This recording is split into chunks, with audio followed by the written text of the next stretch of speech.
الله على سيدنا محمد وعلى آله وصحبه أجمعين. Obviously, I want to thank the Honorable Rector and the heads, the HODs and faculty for hosting us today. I also would like to thank the MC for his elaborate biography. I would have appreciated the team to give him an academic biography rather than all these elaborate descriptions. But thank you so much. Allah reward you. All right, I think we're talking about Islamic. First of all, let's go back to the Quran. Obviously, the very first very first ayah that we believe was revealed to the Prophet sallallahu alaihi wasallam was obviously Bismillahir Rahmanir Rahim, Iqra. That sort of puts the seed for the whole view of Islam as a way of life. Iqra means to what? Read, meaning acquire knowledge of. And obviously from that point on, Islam took knowledge as a foundational cornerstone to develop society entirely. You would not see in many other faith systems, and again, it's not for the sense of comparison, but for the sense of institutionalizing knowledge as an obligation, where the Prophet ﷺ said, as you know the hadith, طَلَبُ الْعِلْمِ فَرِيضَةٌ عَلَى كُلِّ مُسْلِمٍ. Hadith is sahih, which means seeking knowledge is obligatory upon every Muslim, being male, being female, being Arab, being non-Arab, being old, being young, being whatever it is. When the Prophet ﷺ puts this as طَلَبُ الْعِلْمِ فَرِيضَةٌ, seeking knowledge is a matter of obligation. Obviously that sets again the whole tone to things within our faith. Therefore, you see that from the very first thing, and the Prophet ﷺ, the very first revolution that he did was really a revolution of ilm, academic revolution. It was teaching people. That's why in his dua, where Allah subhanahu wa ta'ala says on his behalf, in other words in the Quran of what he said, he didn't say obviously وَقُلْ رَبِّي زِدْنِي مَالًا, oh Allah, increase me in money. وَقُلْ رَبِّ زِدْنِي خُلُقًا, because Allah says وَإِنَّكَ لَعَلَى خُلُقٍ عَظِيمٍ. The only thing the Prophet ﷺ said, وَقُلْ رَبِّ زِدْنِي عِلْمًا, Ya Allah, increase me in knowledge. Though in another hadith, which is also sahih, and Nabi ﷺ says, أَنَا أَعْلَمُكُمْ بِاللَّهِ, I am the most knowledgeable of you. But he still says, وَقُلْ رَبِّ زِدْنِي عِلْمًا. That tells us the framework of our deen. But obviously lately also we've separated what we call quote-unquote secular sciences from quote-unquote Shari'i sciences. I have a point with this. I don't really think there's a separation per se. And Nabi sallallahu alayhi wa sallam in his dua always talked about ilm nafi', ilman nafi'a, right? Allahumma inni as'aluka ilman nafi'a, a ilm that's beneficial. And ilman nafi'a is what the Prophet ﷺ is asking for himself. That means it's a model for us to ask. Ilm nafi' could be biology, could be IT, that I understood from the Honorable Rector that you teach here at the university, could be business management, could be Sharia, but also acquiring that knowledge by itself does not necessarily mean it's beneficial. Lots of people acquire knowledge in sciences, but they're not beneficial. Those who acquired knowledge in physics, they helped humanity, and sometimes they brought the worst misery to humanity by developing, weapons of mass destruction, let's say. So instead of helping ilman nafi'a, they brought ilman mudarra, ilm that has darar, ilm that has evil. But similarly also the ulum of the deen that you're studying. That ilm by itself could be nafi'. Obviously the ilm is nafi', but the ilm, if it's not practiced, then it also remains non-beneficial, it may be against you. So therefore you see the Prophet ﷺ in his approach to ilm, it was more a practical approach than a theory approach. The point was never to amass information. The point was always to reach from the level of information to the level of realization. What realization means what? The haqiqah of ilm. Ilm is not the end objective. Ilm is just a tool to make you realize something you didn't realize. And that's the second step of knowledge that the Prophet ﷺ always led us to understand. It's not about amassing information. That doesn't make ilm. But it is the realization that this ilm brings you to, the haqiqah, the reality behind the ilm. Where did it bring you to? All right. And that's very important. That's why the Prophet ﷺ in the authentic hadith, as you all know, he defined ihsan. He says that you worship Allah as if you are seeing Him. Right? That ta'bud Allah ka'annaka tara. Notice this is applied science.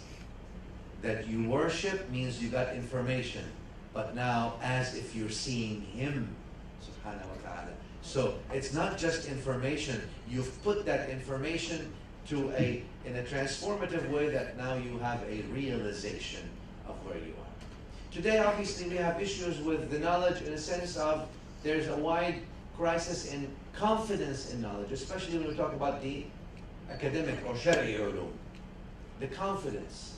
Because he says something, he says something else, she says something, she says something else, etc. I think, again, that brings us to the understanding that, remember that, any science is first content, then context, then application. Any science, regardless. First you have to have the content, then content within the context, right? Because a content without context or a text without context is a pretext. You can make whatever you want. Anyone can go to the Quran or to any other book of anyone, the Injil, the Torah, to anything, and you can take anything out of context. It does not take a rocket scientist to take something out of context, because a text without context is a pretext. You make whatever you want out of it. And therefore, knowledge first is content. All right? So there's breadth of knowledge. Then context. There's depth of knowledge. Then, obviously, application. That's the whole point of knowledge. No, knowledge is not that you learn the content, but you understand the content in the context, and then you have application. At a higher level, obviously, innovation. I don't mean innovation in the sense of bid'ah. Innovation in the sense of creativity, of application. Or we may use a technical term, let's say ijtihad. Right? Even juz'i ijtihad in our time, let's say that massive ijtihad such as Imam Shafi'i or Abu Hanifa, etc. So you have content, you have context, you have application, you have innovation. This is scholarship. The mere fact or the mere ability to regurgitate content does not make someone a scholar. With all the respect, obviously, you know that. I mean, just memorizing information doesn't make people scholars. It's the understanding of the context and maybe the application and maybe the innovation, broadening the width and the depth, the breadth and the depth, obviously. Shedding light on things. That's what makes scholars scholars. And that sometimes we don't understand, especially in the Islamic sciences in a sense. We're falling short in content. The content is not complete. So that's why you see today we learn one thing and we think that's it. And then we go and beat the drums on it. The content is incomplete, let alone the content within the context, let alone the application, let alone the, obviously, innovation within the field. And that's something that's very important that we always have to look into when we talk about knowledge and how do we become knowledgeable in one thing. You all know knowledge is a lifelong process. The day you stop learning is the day you become, you're no longer knowledgeable in a sense. Knowledge is that journey of life that you're always learning. That's why you all remember those of you who are studying fiqh, Imam Shafi'i rahimahullah. You have al-qawl al-qadim, al-qawl al-jadid.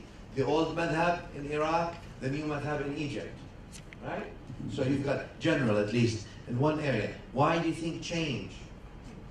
All right, you say, well, change because circumstance change, so the fatwa changes based on knowledge. If, as a scholar, you don't really change, you're not learning. And that doesn't mean fundamentals, but obviously something has to change in you. And that's also a sign of increasing or learning, at least if it's positive. So that's important. Again, we were always taught that if you stop learning today, you cannot teach tomorrow. If you stop learning today, you cannot teach tomorrow. Because simply that line of knowledge is a very continuous line anyway, and really the sky is the beginning, not the end. So with that, because of lack of content today, and oftentimes what I mean by lack of content is the misrepresentation of the academic issue. It's one thing to present an academic issue from your view, and that's fine, and you should be able and entitled to do that. It's one thing to make an exclusive judgment on an academic issue. Usually that exclusive judgment is because of partial knowledge or incomplete knowledge. Content is very important. That's why I call myself and you to again, something that's very important. Let's make sure we got the content. And the university, as you all know, gives you the keys to knowledge. I remember with the PhDs, our teachers were saying, now you have the keys to knowledge. Not knowledgeable, the keys to knowledge. Now post your PhD, that's when you can now that's when your research comes. That's when you you try to acquire that knowledge. You've got the keys. The university lays out the foundation for you, puts the framework, and tries to tell you, all right, head in that direction. These are the tools you need to survive in your academic life. But obviously it depends on you. Yani Imam al-Nawawi, for example, rahimahullah ta'ala, you all know, obviously from the Arba'in Nawawiyya and other, right? Al-Adhkar, etc. At age 40, and we're talking about 50, 60, 70, 100 books in academia. At age 40, that Imam al-Nawawi rahimahullah ta'ala wrote, and we're still until today learning from what Imam al-Nawawi rahimahullah ta'ala wrote back then. Today we have stagnation, oftentimes within the Islamic traditional academia. I say traditional academia. We need research papers, proper. I don't mean 15 pages cut and paste from the internet. I mean proper academic research papers about challenges that we all face. Not regurgitation of information only, but maybe widening the breadth, discussing an issue, debating issue academically. We need to involve critical thinking in education. Because again, I always say, a university, or obviously this is an academic institution, regardless of what you call it, an institute, a university, a school of knowledge. An academic institution or a learning institution is a place where the minds collide. It's collision of the minds. Welcome to the learning environment. It's supposed to be collision of the minds, not collision of the hearts. We all believe in Allah subhanahu wa ta'ala. We believe in the messenger of sallallahu alayhi wa sallam. We believe in all the definitive, the qat'iyyat of the deen. But the point of you coming and learning your deen is so that the minds collide. It's not about memorization again. It's the mind collide. The collision of the minds bring out the best in all of you. The hearts are always in love. And that's why you can see these differences between the Imam Shafi'i versus Abu Hanifa versus Ahmad, Malik, etc., etc. These differences were collision of the mind. And to me, that's the actual meaning of a university. So, these are some of the things. In Islam, when we talk about how do we solve the problems today, obviously, especially in the Islamic academia, Islamic knowledge, there's all kinds of information here, this, that, and everyone says everything.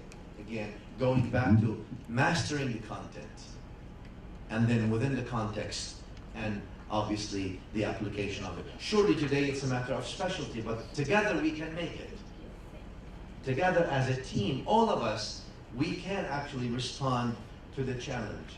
Usually, when we talk about education or a crisis, let's say, in knowledge, we talk about a crisis in confidence of the knowledgeable.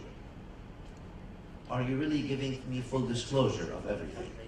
Is this really everything? And that's why I think it's very important for us in matters when we're learning. Right now, this is our learning stages. Is not only to learn how to articulate our own ways. That's very important. Number one, you need to learn to articulate your view and your ways. You need to be able to substantiate your views and your ways with substantiative evidence, and obviously evidence from the book and the Sunnah. But also, that by itself is no longer good enough, unfortunately, because we live in a world that's today a global village. Today, virtually the whole world is a global village. Anything you do, everything you do, everyone is out there. Lives of people are all out there. Now, all kinds of knowledge, the good, the bad, and the ugly is all out there. Since the challenge today is more global than it used to be 50 years ago, unfortunately, or fortunately, for the student of knowledge, their knowledge needs to also be global. Because in order for you to be relevant, you have to be able to face the challenges of your time. You can't be equipped to face the challenges of 60 years ago today, because you'll be irrelevant. Relevance means that you can adequately face the challenges of your time. So that's very important for us. And that means, again, our knowledge must be global in the sense that we know who we are well, but also within the context of things, we know what others are, and we know why we disagree. Not just what they are, but why we believe that they are wrong. And again, I think that's very important. Today, most of the problems in knowledge happens simply because there's no confidence. There's either impartial presentation or sometimes even misrepresentation of knowledge. Academic honesty must be there. Strength is always, like we were always taught, strength is that you articulate your opponent's points as well as you articulate your own. Because if you don't articulate your opponent's points as well as you articulate your own, then you haven't even started as far as knowledge. Then you're just following with the light bulb or with the bulb off. Now, no one is saying you should not emulate or imitate. That's how we learn knowledge. I learn knowledge by imitating the knowledgeable, learning from them. But not with the bulb off, with the bulb on. Not with the light off, with the light on, obviously.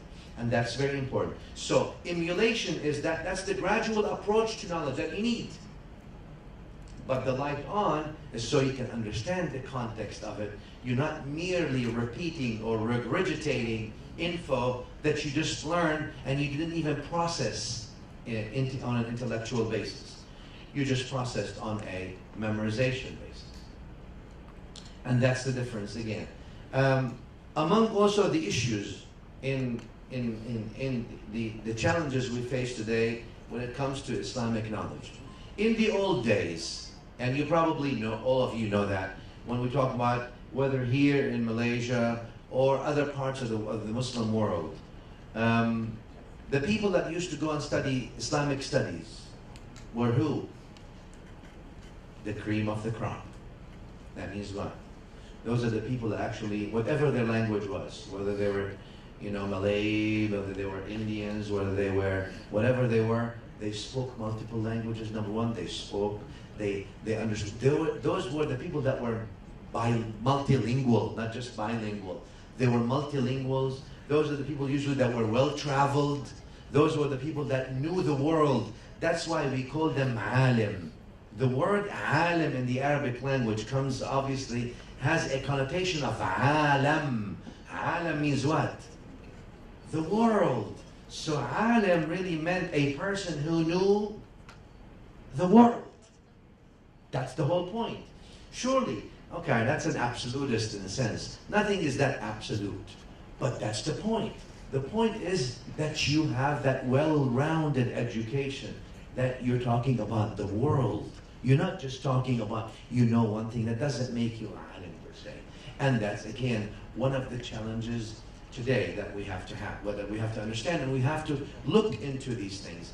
Therefore, the quality of students that used to go to the Islamic studies was what?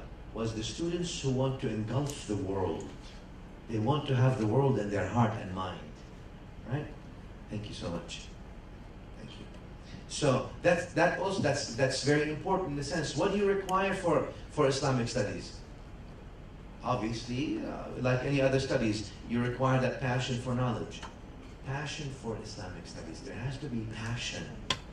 Because it's not about information, it has to be a mission. All right? In a pure academic point of view, it's information. But for a Muslim, it's not just information, it's a mission.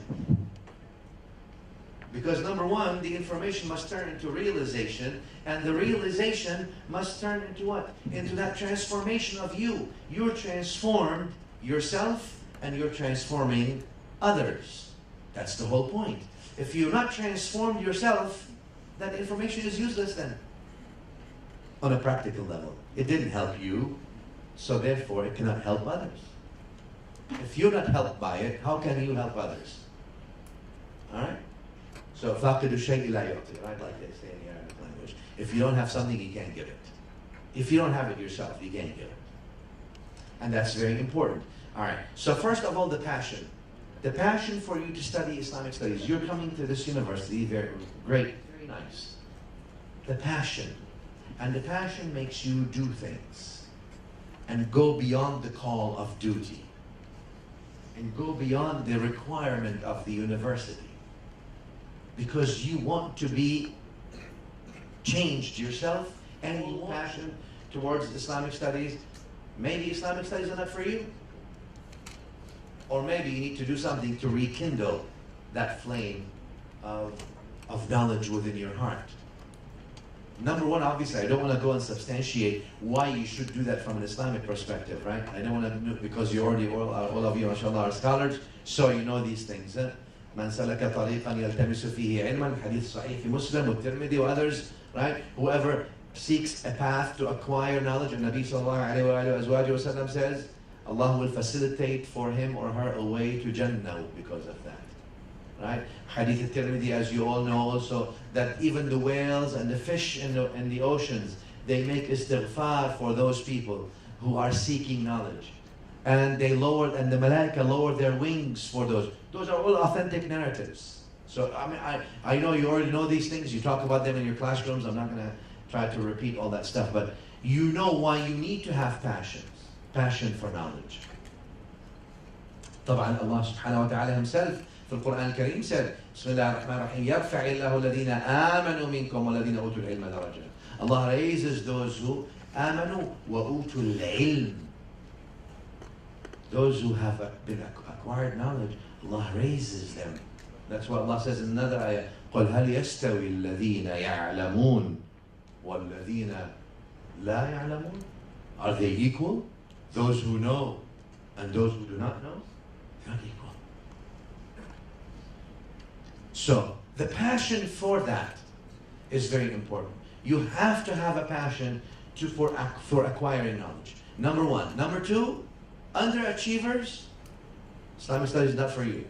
Sorry, I'm here at the university, I'm supposed to tell you you need to. Islamic studies is not for underachievers. Islamic studies is for overachievers. Not for those who don't want to read.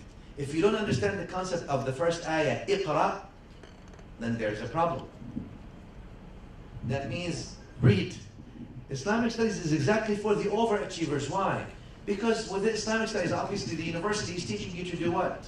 Just to have the knowledge?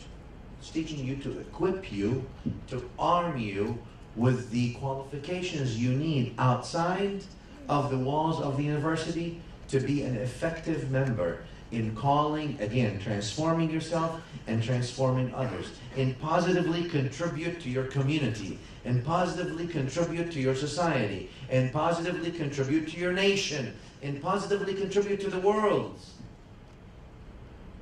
If you are an underachiever, that's not going to happen. That's not going to happen. Ilm and laziness do not mix. It doesn't work. There's no such thing. It's a contradiction in terms, especially when it comes to Islamic studies. So, it's for the best of the best and the brightest of the brightest. The brightest of the brightest. Those of you who study, and I'm sure many of you, and I'm sure many of the professors may have studied, business, may have studied IT, may have studied engineering, may have studied medicine. If you compare the studies, I'm not trying to say it's more complex. No, I think it's simple. But the depth and breadth is wider, obviously. It's wider, it's deeper. The ilm of Islamic studies can, the depth is massive. How much can you take? That's what we'll give you. It depends on your capacity. I'm not trying to make it to you as, no, it's impossible to understand. No, it's very simple to understand. But how much of it can you take? In other words, do you have what it takes, actually? Based on your capability, that's what you get. So therefore, with the Islamic studies, then again, it's very important to understand that it's for those who have, either they already have these achieving skills, or they develop these studious skills. And without that, obviously, scholarship becomes impossible. Becomes regurgitating information, and it's available already on Google, Professor Google, which has everything. I might as well, what's the point? But the problem with Google is, Google may have information, but Google does not have realization. Google does not have transformation. Google has information, without a doubt. Has the good, the bad, and the ugly. Has everything. So that's the whole point again. All right. That also obviously means that, let me just talk about this dimension and then I'll stop. I'll give you the opportunity to ask or be critical of what I said or comment or disagree or whatever you want to do. That also gives us something, especially with Islamic studies, that the foundation of Islamic studies is rahmah, is what? Mercy. This deen entirely came as mercy to everyone, not just to Muslims, to everything, not just to humans. The foundation of your knowledge is mercy. If you found that your knowledge is making you not merciful, there's a problem with your knowledge. Because the Prophet ﷺ came to give everyone hope, to give people, humanity, opportunity, to give them growth, to give them redemption, to give them all these things that they seek. In the name of knowledge, of His knowledge that He came with, you cannot deprive people from hope. You cannot deprive people from mercy. You cannot deprive them from opportunity and redemption. You cannot be the judge and the executioner at the same time. You are a vessel that carries the Muhammadan mercy to people. You connect them to the fountain or the limitless fountain of the mercy of Sayyidina Rasulullah sallallahu alayhi wa sallam. Your ilm must be positive for construction, not for destruction. That's why Sayyidina Rasulullah sallallahu alayhi wa sallam, and you all know that, all right, so we have two phases in this year, all right? The first phase was the Meccan phase. The second phase was which one? The Medina phase. The first phase, how many years? How many years was he in Mecca? 13. How many years in Medina? 10. So that's 23 years, right? Very nice. And Nabi sallallahu ta'ala alayhi wa sallam in Mecca, what did he do? What was his main job in 13 years? Did he build new masjid? Did he build a new building? What did he do? He built people like Abu Bakr, Umar, Uthman, wa Ali. These people built the worlds. It was character building of people. That's the job of Anbiya. Character building of a nation. It's a character building. It's not about infrastructures. Bricks can never build people. People can build bricks. Bricks don't make you. Titles don't make you. You make them. You honor those titles. Not titles honor you. You honor them by your contribution to humanity, and your contribution to your deen, your contribution to yourself, your contribution to people. That's how you honor them. That's very important. That character building of Sayyidina Rasulullah sallallahu alayhi wa sallam, that he built people like that who understood their mission of mercy globally and therefore built the world. That's key in our understanding again. That's why I say, any ilm, regardless whether you are in usul or sharia, let's say in general, let's say you are in, aqaid, mantiq, falsafa, or usul fiqh or so, or whether you are in the fiqh itself and muqaran, ikhtilaf, etc., all these things, if it's not, the foundation is not mercy, if it does not come from the heart, your ilm has no nur on it. It has, that means what? It's void from the component of illumination, information, and add it to the library of Maulana Google. For whatever it's worth. I'm just saying. قدس الله سره العزيز. It's very important for us to understand these things so we understand how to handle the sacred knowledge or the Islamic studies. The other thing, obviously, that I want to say, and let me finish with that because I've talked too much, is honesty. Academic honesty. Academic honesty is very important. It means you state what you know and you don't make a judgment on that you don't know. This is what I know. And that also means, for us in the Islamic field, that you always stand corrected based on the book and the authentic sunnah. Because we're not infallible people. We can all make mistakes. No one is infallible but the Anbiya alayhimus salam. Since that's the case, you have to actually base your pride not on the opinion that you generated in your book, if you have written a book or are writing books. Not in the opinion that your conclusion that you actually came in your publication. Though you may have spent 10 years trying to come to that conclusion. That's great, and I applaud you for that. And we need many, many, many more of that. I want to see academic publications about issues that have not been discussed or have been discussed, but you push the limits on things. That's what scholarship is about. All right, very nice. So you, after 15 years, you came to this conclusion. Great. Your pride should not be on that effort that you based. That's a great effort, and Allah inshallah will reward you, even if you're wrong. Your pride must be based on where your loyalty is to the book and the sunnah. So you stand corrected. That's part of you being honest academically with yourself. Because Allah says, وَفَوْقَ كُلِّ ذِي عِلْمٍ عَلِيمٍ. Above every knowledgeable, there's someone who's more knowledgeable. And your knowledge comes back, the fountain is back in the book and the authentic sunnah. That's very important. The last thing I want to say again after this is that al-ilm rahimun bayna ahli. Ilm is like rahim, right? You know what silatul rahim is, right? So it's a relationship, it's a family. And ilm ought to make you like that as well.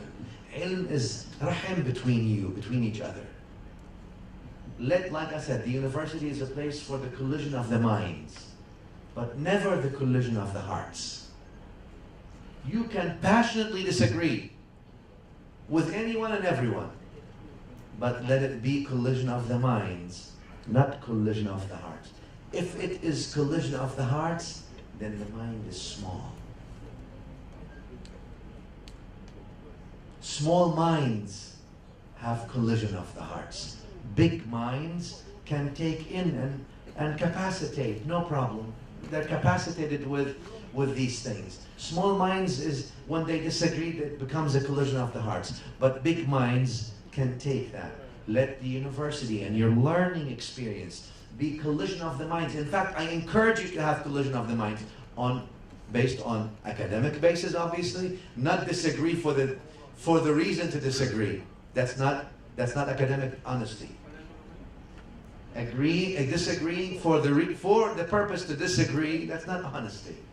But disagree when you have a foundation on disagreement, but based on Islamic etiquettes, Islamic adab. Right? And also, obviously stand corrected. Let it be collision of the minds. Let it never be collision of the hearts. And I think that's very important. I will remind you what I started with at the beginning. Iqra. Read. Every student needs to have their reading per day. For our people in Medina Institute in the US, this year we're planning to give them at least 25, the first semester, 25 pages of reading per day that we will test them on eventually at the end of the week or at the end of the month. We haven't figured out a mechanism yet, but you need to read. If you're not reading every day, I'm not saying you're reading for your classes. That you have to do anyway. Passing the test for your classes, you have to do that anyway. That's why you're here. But read also more. Make yourself a habit every single day. You have book, you finish one book, you get another book. That's why the university has a library. What do you think the library is for? So you can take, it's not so you can take a picture next to the books. No, that's not the reason. I understand we all do that. That's great. But that's not the purpose of the library. So you can read, you can make your notes, and you'll find wonderful. Your brain may, you may have a light bulb on something that no one else saw before, or something that you see that you can bring benefit to the ummah. You never know where the good is. But if you don't open the books, you'll never find that out, will you? So, give yourself every single day a dosage of reading. Every single day. You gotta go through books in your life. And I don't mean the books that are only taught in class. So with that, I'll stop here. Jazakumullahu khairan. Wa sallallahu ala sayyidina Muhammad wa alihi wa azwajihi wa sahbihi wa sallam. If you have any question, good day. Alhamdulillah.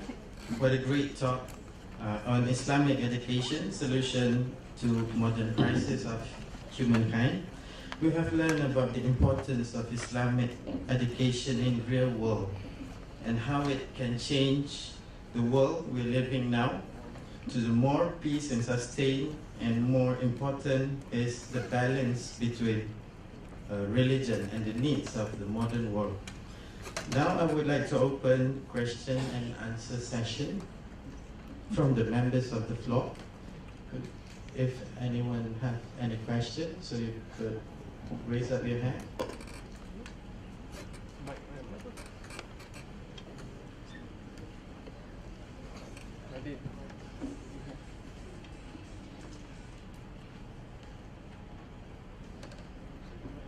Also in Arabic.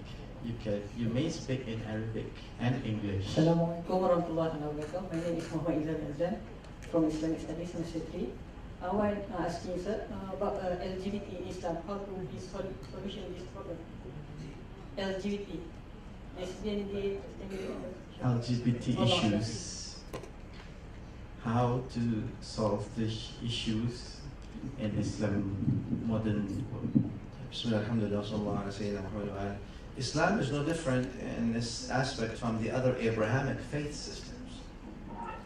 And the Abrahamic faith systems, such as Judaism and Christianity, have spoken about these things in their books, which is available in their books today.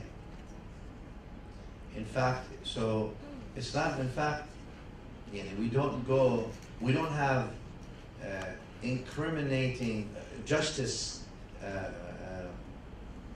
punishment penalties, like for example the New Testament has in King James Version, stoning to death. We don't have that in Islam. So Islam views it like the rest of the Abrahamic faith system as obviously a sin, and dealing with that obviously can be dealt with from many different aspects.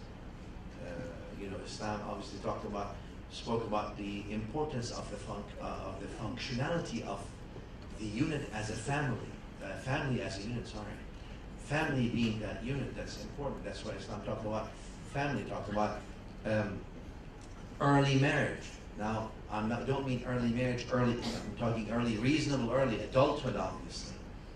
But I mean, sometimes again today when you talk about marriage, especially with young people, they say, let me get my PhD first and I'll get married. You can get married and get your PhD, there's no harm. Well, it doesn't happen this way. Well, make it a condition if you like. Islam afforded you the opportunity to make it a condition in your marriage contract. This marriage will only continue if I can do my PhD, for example. I'm just saying. So there are many aspects that you can do, obviously, in talking about that stuff. But obviously, in general, to the question, Islam views it as a sin, unequivocal, yes. And therefore deals with it as such. And Allah knows best.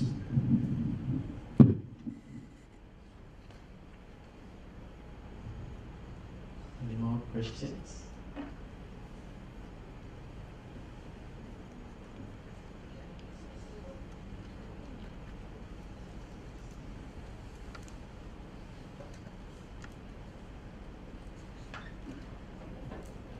Since there is no question, let me just fill in the blank so that we're not wasting our time.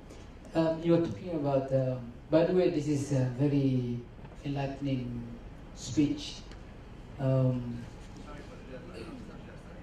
But you're doing fine, very interesting categorization of knowledge, content, context, and realizations. We are in university. How to put this into curriculums? Because most of the time we stop at content, and content. Not even going to context and realizations. What more? Talking about make it relevant to different experience in different parts of the world. I think that is the challenge of education today, especially Islamic educations. It's good to talk about context, but context will take you into history. What was the context of knowledge, of revelation, or whatever? But then it will be beneficial to mankind if we go further to how to make it relevant. How to make it relevant to the modern context. Your context of USA, our context in Malaysia, they are all different. And how do you make this relevant? Question number 2 is the challenge of today also. Education marketables, so that we will have to follow the needs of the market. Is this contradicting or are they complementing? Thank you very much. Okay, so that's a big, tough question, huh? So let me start with the second one. Yeah, that's a dilemma, I guess, that this academic institutions face. Because we're in market-driven economy and market-driven world, are we vocationally training or we're educating? Right? Vocational training does not necessarily mean education. There are many people who are vocationally trained to be doctors or engineers or lawyers, but they're uneducated people. And by that, obviously, I would say there are many people who did not attend universities 100 years ago, but they were educated. So now I'm not saying, obviously, I'm not denying the input of an institution to give some kind of education, but we have to be careful, obviously. Is this a vocational training or is it a more really well-rounded education? Obviously, a perfect education would take a lifetime, but more well-rounded. I think we are very driven by the needs of the market, so we're trying to process people qualified, vocationally trained, qualified to fill that need. Now, a job of a dynamic university, let's say, so we bridge a hybrid version between both, is to try to incorporate some of that, some of the education also, not just the vocational training. And I think that's what universities try to do in general. That's why even in medicine, they require, let's say, liberal arts and et cetera, et cetera.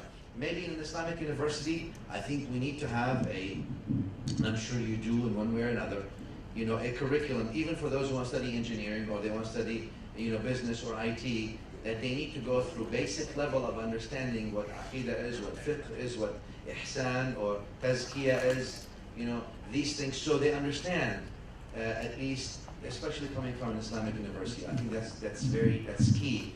But because we are becoming more a world that really responds to specialty, we're definitely going in that direction. It's becoming more vocational training than anything else. And people have to take education further and further higher. Now, for the first question, how do we make it relevant to context? I believe, first of all, that Islamic studies needs to have not just a theory portion, but needs to have a practical portion. In other words, labs. That's why we have hadith labs, for example. So you have laboratory. I mean, you got to put you got to put what you know into the experiments there and try to see what you can make out of it. So number one, that's not the context. That's just to get the content good, to have a good execution over the content. And then, surely, like you mentioned very eloquently, that the context is different in different circumstances. That tells us that we may need to increase the content to respond to our local context. What will be the challenges of a da'i, let's say in Malaysia today? When you come out with Islamic degree, let's say in Sharia or Usul al-Din, what are your challenges out there? The academic institution needs to see, all right, if I'm going to face, let's say there could be minority issues, challenges of different faith, how do we interact with other people of other faith systems, of other cultural values, etc., etc. If these things are matters in the context, then we may need to add that to the content and then try to study that. Again, it's very important to know the other before you can actually talk and build bridges with the other, because you can't do that when you're ignorant of what others' central values and central points are. So again, that actually responds sort of in a sense to the context question. Allah knows best.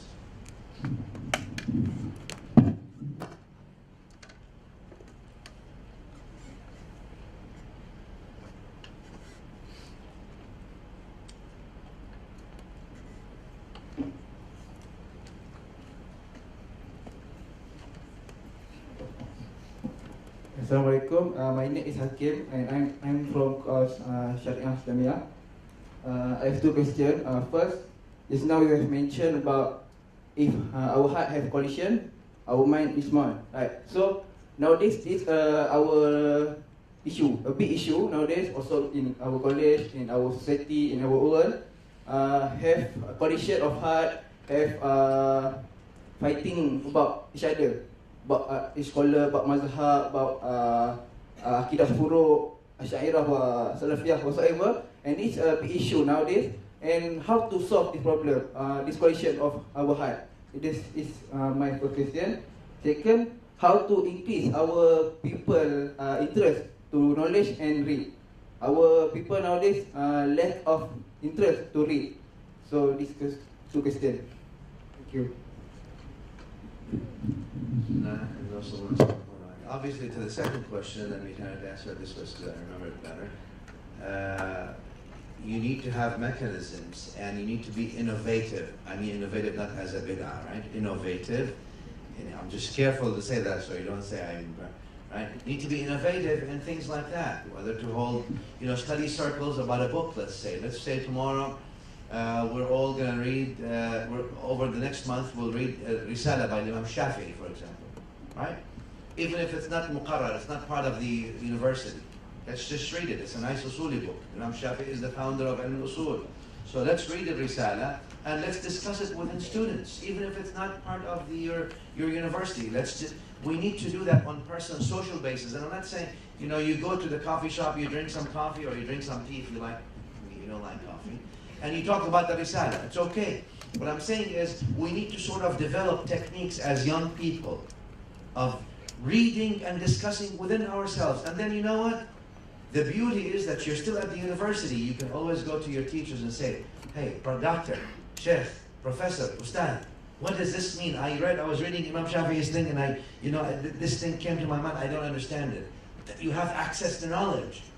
So That's the point. You need to have questions. If people don't have questions after they take any subject, it means they don't really know the subject. You really have to have questions. And no question is stupid. The only stupid question is the one that you don't ask. Absolutely, because you see maybe something did not make sense to you and it's small, but you may know big things. It makes no difference.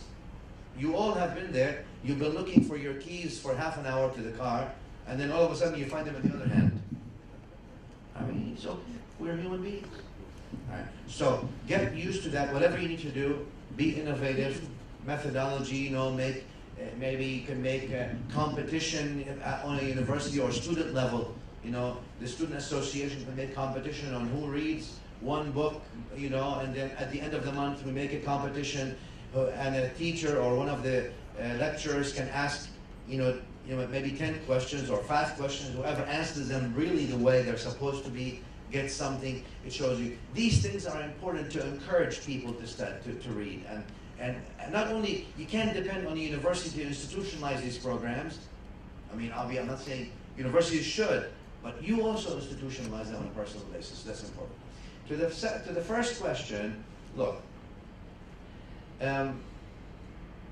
Usually there is a rule in ilm. It's general. It's not absolute. Nothing is absolute. It's general. Those who know more object less, and those who know less object more. Now, I'm not saying don't disagree. I encourage disagreement. So therefore, I'll make a difference between 2 words in the Arabic language: ikhtilaf and iftiraq. Ikhtilaf means difference. Iftiraq means splitting. Al-iftiraq is from the nata'ij, or from the results of ikhtilaf, not min lawazimihi. It's not among the necessary things of ikhtilaf. You don't have to split if you disagree. In other words, what I'm trying to say is, unity does not mean conformity. Unity does not mean conformity. It's okay to look at one thing and see it 2 different ways. That's one thing. Let me also say another, to be fair. So you asked me, and obviously I am. Nobody in any field has no bias. Nobody. I mean, we're human beings. We're human beings. It means we develop our ideas and we're biased to them. That's normal. So, coming from, let's say, and I have, to me, Imam al-Ghazali, rahimahullah, and Imam al-Ghazali is a good, obviously the Prophet ﷺ is our role model, all right? So let's not, I'm not talking about that.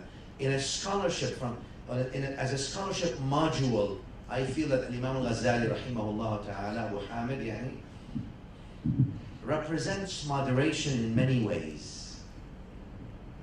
And Islamic scholarship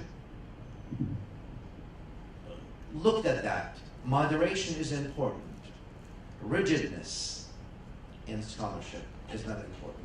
It is not recommended, especially when that becomes intellectual terrorism.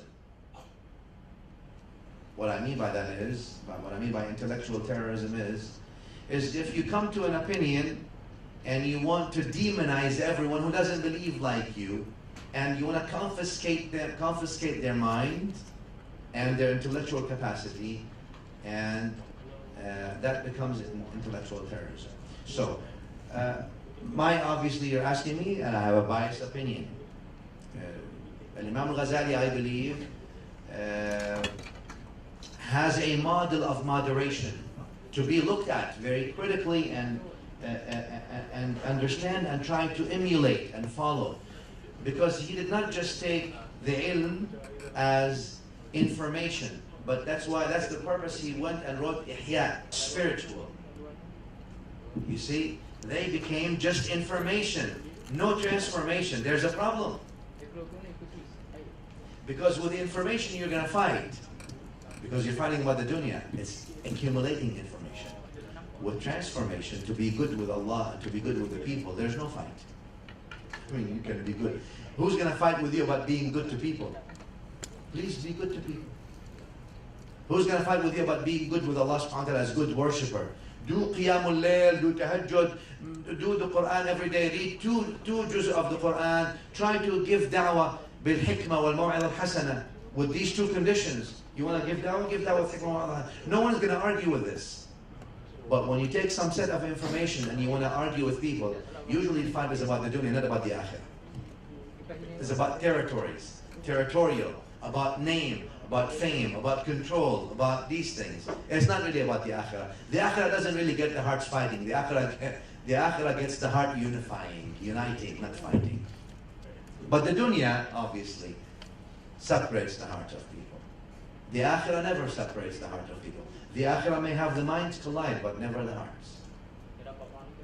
So, therefore, again, I say, from a scholarly perspective, not myself, but let's say from university perspective and other things, and I don't speak on their behalf, obviously, but there are challenges that are put by different groups, let's say, to, the mother that I view as good.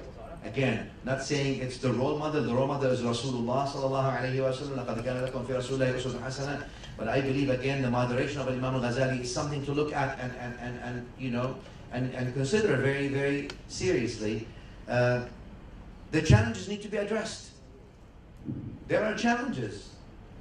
They need to be addressed. Addressed adequately, academically, and completely, comprehensively. Instead of sweeping them under the carpet, or instead of not addressing them.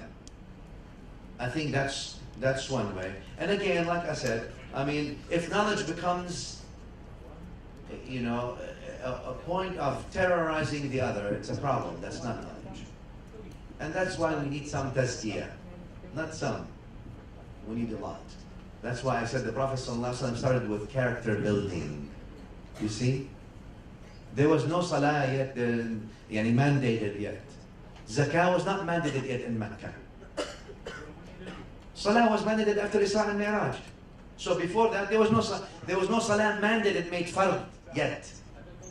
Zakah was not there yet. Hajj was not there yet. Many of that information that we're dealing with today was not there yet. What was there? Character building. And notice how the prioritization. Sayyidina Ibrahim alayhi salam wa Ismail, when Allah says, وَإِذْ يَرْفَعُ بسم الله الرحمن الرحيم وَإِذْ يَرْفَعُ إِبْرَاهِيمُ الْقَوَاعِدَ مِنَ الْبَيْتِ وَإِسْمَاعِيل. Right? You know the ayahs? Until they said, رَبَّنَا وَبَعَثْ فِيهِمْ رَسُولًا مِنْهُمْ يَتْلُو عَلَيْهِمْ آيَاتِكَ وَيُعَلِّمُهُمُ الْكِتَابَ. So يَتْلُو عَلَيْهِمْ آيَاتِكَ يُعَلِّمُهُمُ الْكِتَابَ وَالْحِكْمَةَ وَيُزَكِّيهِمْ. Allah answered, but the sequence is different. هو الذي بعث في الأميين رسولا منهم يتلو عليهم آياته ويزكيهم then ويعلمهم الكتاب then الحكمة. Notice the priority that Allah subhanahu wa ta'ala put. What I'm trying to tell you, Ustad Hakim, is simple. Being preoccupied in cleansing the place where knowledge will reside within you is much more important than being preoccupied in amassing knowledge itself. Let me repeat it. Being preoccupied in cleaning the place where knowledge will reside within you is much more important than actually being preoccupied in getting knowledge itself. Because if you get knowledge and you put it in a place that's not clean, it's not going to generate clean. Allah knows. No? Yes. Anything else?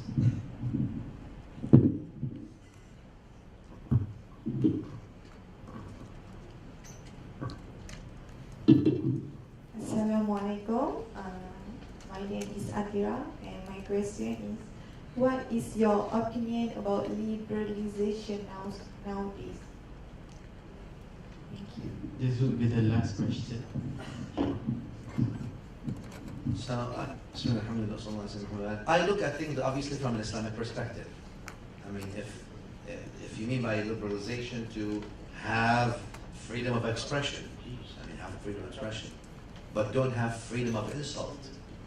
Freedom of expression doesn't mean freedom to insult, right?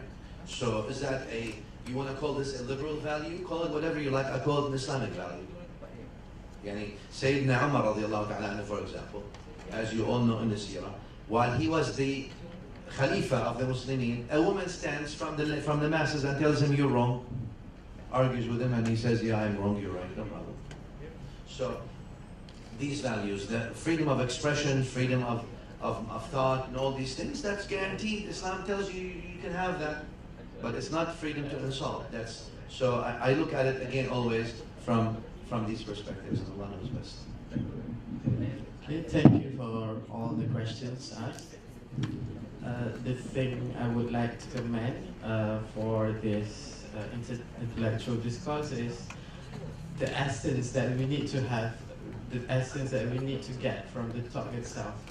This is university, so it's not only for the students to go to the library and do some research, do some readings and whatsoever, but then you still need to have discussion with the lecturers, because it's not wrong for you to get information from the books, but then you need some elaboration or deeper understanding from the interpretation from the lecturers itself.